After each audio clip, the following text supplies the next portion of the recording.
Alors j'aperçus dans la main droite de celui qui siégeait sur le trône un rouleau de parchemin écrit sur ses deux faces. Le livre était cacheté de 7 sous.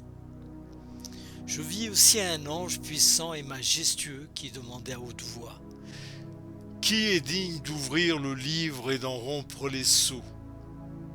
Mais on ne trouva personne, ni au ciel ni sur la terre, ni au séjour des morts, qui fût capable de dérouler le livre et d'en pénétrer les secrets. Je fondis en larmes parce que personne ne fut jugé digne d'ouvrir le livre, ni même de l'examiner.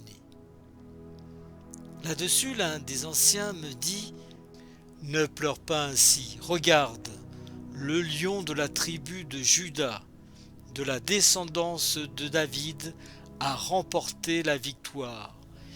Il peut donc ouvrir le sceau du livre et le dérouler. Alors j'aperçus debout au milieu du cercle formé par le trône les 4 êtres vivants et les anciens. Un agneau qui portait encore les marques du sacrifice.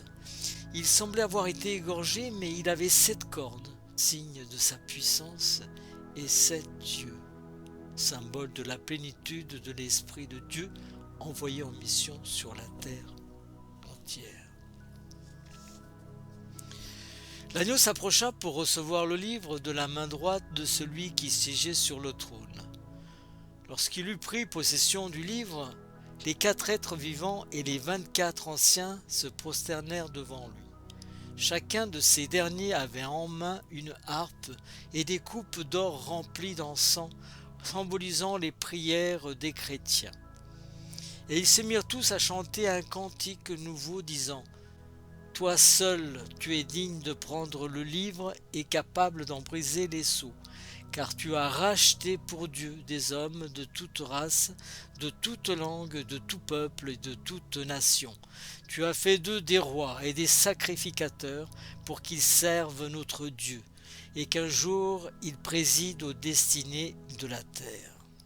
Puis dans ma vision, j'entendis le chant d'innombrables légions d'anges rassemblés autour du trône, des êtres vivants et des anciens, et ils se comptaient par myriades de myriades, et par milliers de milliers. Ils chantaient à pleine voix: L'agneau qui a été immolé est seul digne de recevoir la puissance, la richesse, la sagesse, la force, l'honneur, la gloire et la louange.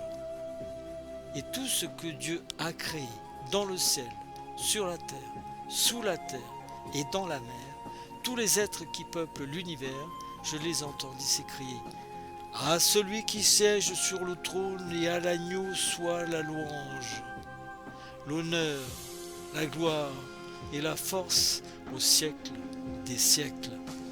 Les 4 êtres vivants répondaient: Amen, qu'il en soit ainsi. Et les anciens se prosternèrent et adorèrent.